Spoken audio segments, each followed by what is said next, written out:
What if I told you the entire ocean, the crashing waves, the deep abyss, the very water in your veins, was born from a woman's sorrow? Not a goddess of war, not a god of thunder, but from a mother's broken heart.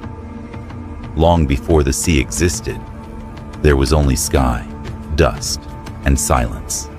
And in that silence lived Yemaya, the Orisha of life and motherhood, watching over a world that had not yet begun to breathe. Her story is not just about water. It is about sacrifice. It is about becoming the womb from which all things flow. And it is one of the oldest and most powerful myths in all of African spirituality. This is how the oceans were born. So, sit back, because this is Africa Unveiled.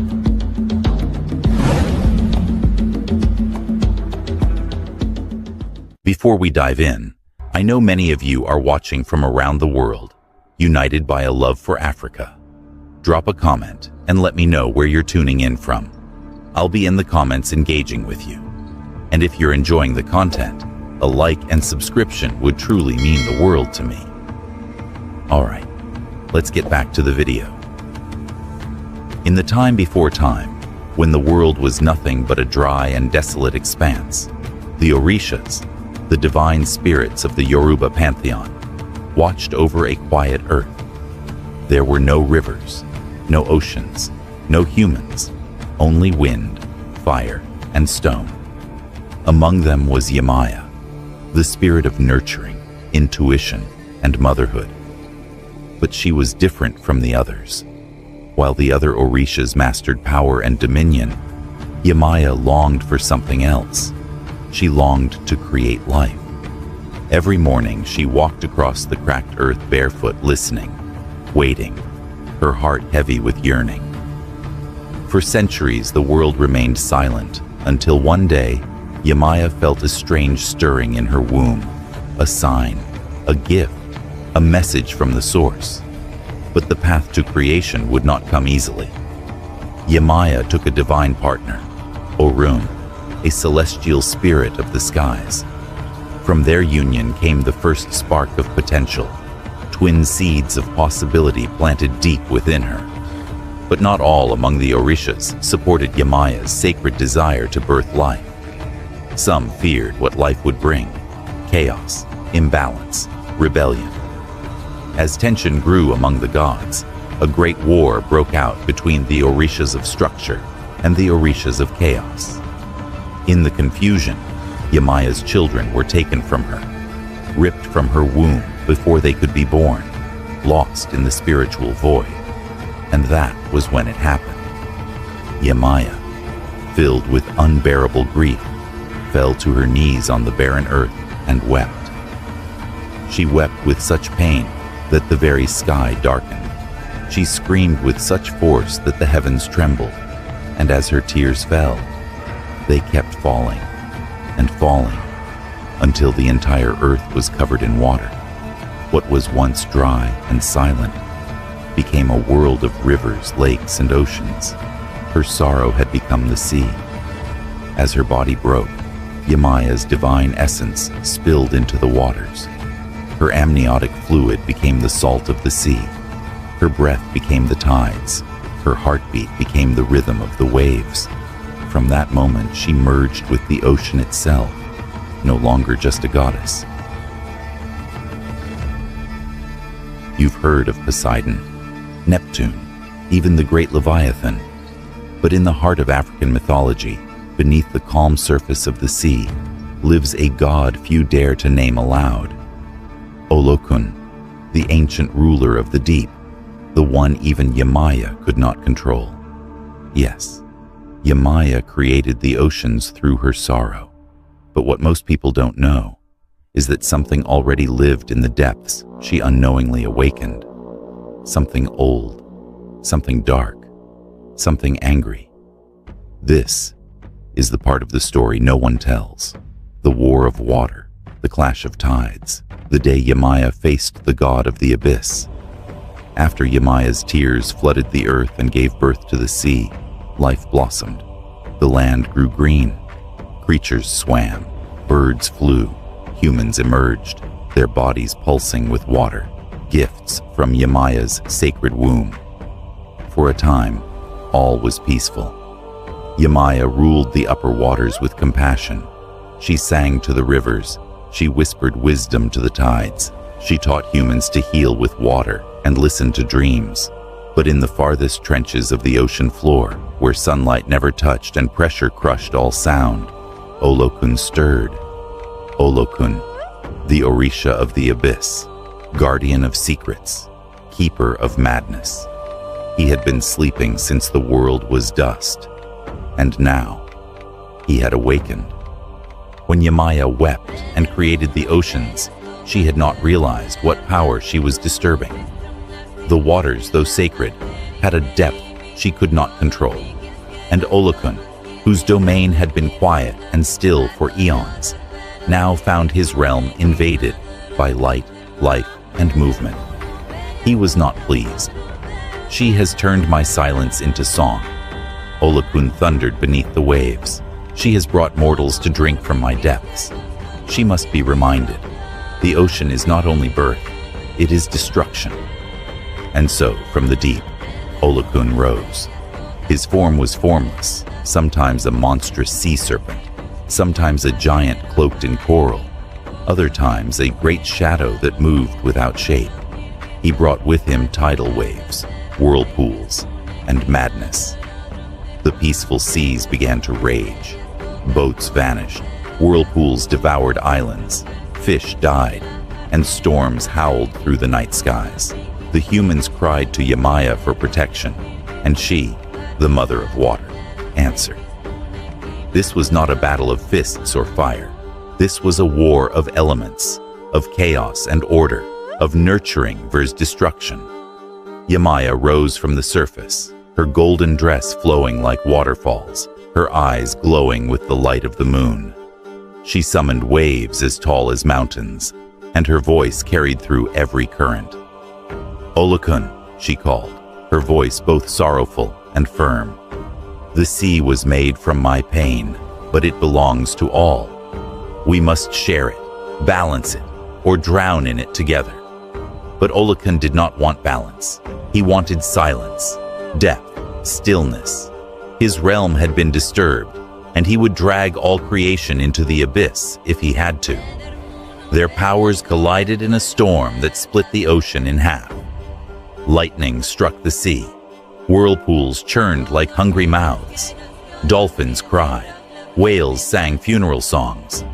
The surface boiled. The deep howled. And then, Yemaya did something no one expected. She didn't fight harder. She wept again. But this time, not from sorrow, but from understanding. Her tears fell, not in chaos, but in surrender. She let the storm rage. She opened herself completely, and in doing so, her light poured into the deep. Her divine energy merged with Olokun's madness, calming it, not destroying it, but embracing it. From that moment on, the ocean was forever changed. The surface remained Yemaya's realm, the waves, the tides, the nurturing waters of life. The deep remained Olokun's, mysterious, silent, powerful, and unknowable. They did not destroy each other. They became two halves of the same sea, creation and chaos, life and depth, love and madness, and every ocean still carries both their spirits. When you feel calm by the water, it is Yemaya. When you feel fear in the dark depths, it is Olokun. Together, they remind us, even within creation, there is darkness. Even within madness, there is meaning. But if Yemaya gave birth to the oceans and tamed the chaos of the deep, how then did humans come to walk the earth? Where did we come from, and what part of her did we inherit? Have you ever wondered why we are so drawn to water? Why we feel at peace by the sea, yet overwhelmed by its power? What if I told you that the answer lies not just in the ocean's depths, but in the very blood running through your veins? Yemaya did not just create life. She created us. Born from the salt water of her tears, our bodies, just like the ocean, carry her divine essence. But how did the oceans of the gods become the birthright of humanity? This is the untold story of how Yemaya gave birth to humankind, not from dust, but from the sea itself. After the great battle with Olokun, the waters of the earth settled, and the world began to breathe again. The sky softened, the storms quieted, and life resumed its course. But something stirred within the waters, a hidden desire, a longing deep in Yemaya's heart. She had created the seas. She had nurtured all life that swam within it. But now, her greatest gift was yet to come. Yemaya understood the balance of life and death, a constant flow of creation. But she knew that the seas needed something more, something that could truly speak and understand the ocean's heart. She closed her eyes, whispered into the waves, and within the deep, a transformation began. First, she took her essence, her soul, and merged it with the salt of the sea. She whispered to the waves, "From me, you shall rise, and from you, they shall be born." Her hands touched the water, and from her divine womb, the first human form took shape, not from the dust of the earth, but from the salt and moisture of Yemaya's sea. A woman first, her skin glistening with the light of the moon. Her hair was wild like the tide, flowing and alive. Yemaya breathed life into her, and she opened her eyes to the world. But this first woman was only the beginning.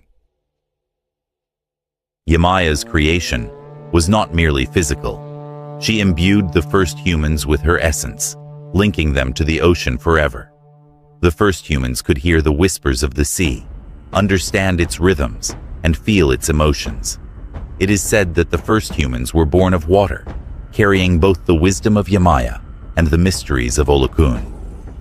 Their blood ran with salt water, and their hearts beat with the tide, and they learned that the sea could both nurture and destroy, a reflection of their own dual nature.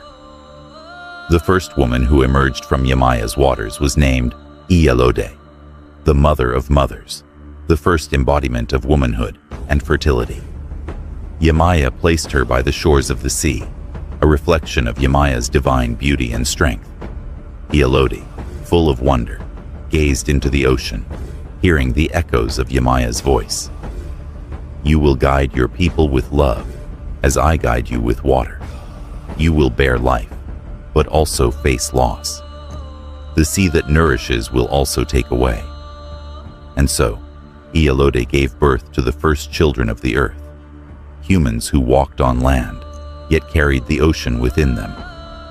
To this day, every human being carries within them a piece of Yemaya's ocean. When you feel the warmth of the sun on your skin, it is her light that touches you. When you cry, the salt of your tears is a memory of the first tears of the goddess. Water is the lifeblood of humanity, the key to our existence. It nourishes, it cleanses, it heals. Yemaya gave us life through water, and just as the ocean never forgets, we too carry the memory of her touch in our very cells. When the first humans had learned to speak, they came to Yemaya on the shores of the sea. They asked her the question that had weighed on their minds. "Great Yemaya, where do we come from? What are we meant to do with this gift of life you have given?" Yemaya gazed out into the horizon, her golden skin shimmering in the moonlight. "You come from the sea. You are of water, of salt, of life and loss. But you must remember, the ocean flows. It does not stay still." But the story doesn't end here. Humanity was born from Yemaya. But what of her deeper connection with the spirits? What happens when the balance between life and death, joy and sorrow, creation and destruction, is disrupted once again? Yemaya, the goddess who created the oceans, gave birth to humanity, and protected the seas, now faces the ultimate test of her divine strength. But what happens when a mother's love is pushed to its limits? When her greatest creation, her children, face the very forces that could destroy them? In this final chapter, the story reaches its climactic end, where Yemaya is forced to make the ultimate sacrifice to save humanity and maintain the balance of life and death. The world had flourished. Humanity, born of Yemaya's sacred waters, had spread across the land. Rivers flowed with her blessings, and oceans teemed with life, abundant and vibrant. But not all was well. A new darkness had begun to creep across the earth. The god of death, Ogun, the Orisha of iron and war, had grown restless. The earth had become too full, too chaotic. He looked upon the humans, so full of life, and found himself disturbed by their vitality. Life cannot flow endlessly, Ogun growled from the shadows of the mountains. It must be tempered with the cold hand of death. Ogun's presence began to sour the air. The sky darkened, crops failed, rivers dried up. Storms began to rage once more, not in the peace of Yemaya's nurturing, but in the fury of chaos. Yemaya, who had once created the seas from sorrow, now felt the weight of the world on her shoulders. Her children, the humans, were in danger, and the oceans she had birthed were on the brink of consuming them. In her infinite love, Yemaya knew what had to be done. To save her children, she would have to sacrifice a part of herself. The balance she had so carefully woven between life and death would now require the ultimate price. "I will give them life," Yemaya whispered to the winds, her voice as soft as a lullaby. "But I will also give them the strength to face their own death, to live and die in balance, for that is the way of the world." And so, Yemaya descended into the depths of the ocean, where the abyss of Olokun lay. She stood at the edge of the deep and began a ritual as old as time. Her golden, radiant form shimmered against the dark waters, and her tears fell, creating whirlpools that spread across the earth. The oceans roiled, the skies darkened, the earth trembled. Yemaya's final act of creation was not to give birth, but to offer herself. She raised her arms to the heavens, her aura glowing brighter than ever before. Her voice echoed through the waters, resonating with both grief and strength. To protect them, I must become them. To give life, I must return to the beginning. In a final burst of divine energy, Yemaya submerged herself into the deepest part of the ocean, becoming one with the very sea she had birthed. Her divine essence permeated the waters, giving them strength to heal the earth and withstand the chaos of Ogun's darkness. Her sacrifice balanced the forces of life and death, ensuring that humanity could live, grow, and ultimately face their fate with grace. From that day on, the seas remained ever-changing. They flowed with the rhythms of Yemaya's heart, pulsing with life and death in perfect harmony. Her spirit lingered in the currents, protecting her children from harm, guiding them through both joy and sorrow. Yemaya had become the eternal guardian of life. Her love was no longer just a gift. It was a force that shaped the world, a force that reminded humanity of their deep connection to the earth, the oceans, and each other. Even today, when we stand by the shore, we feel her presence. The sound of the waves crashing is her voice. The pull of the tide is her touch. And in the depths of the ocean, if you listen closely, you can hear Yemaya's final whisper, "I gave you life, and I will always be with you in every drop of water, in every tear that falls." The story of Yemaya's tears and sacrifice is not just a myth. It is the foundation of life, the source of balance between creation and destruction. Yemaya teaches us that life is a continuous flow, a cycle of birth and death, joy and sorrow, creation and destruction. Her connection to water, to the oceans, symbolizes the very essence of our existence. In African culture, Yemaya is honored as the mother of all waters, the protector of the oceans, and the nurturer of humanity. Her story serves as a reminder that even in our darkest times, there is balance, and through sacrifice, we can achieve peace. This myth also highlights the importance of motherhood, sacrifice, and the nurturing power of women, all themes deeply ingrained in African spirituality. Yemaya is revered not just for her power, but for her ability to give and protect life, a powerful symbol for all people to follow. This powerful tale of Yemaya's sacrifice teaches us about the balance of life, the strength of love, and the eternal bond between us and the waters.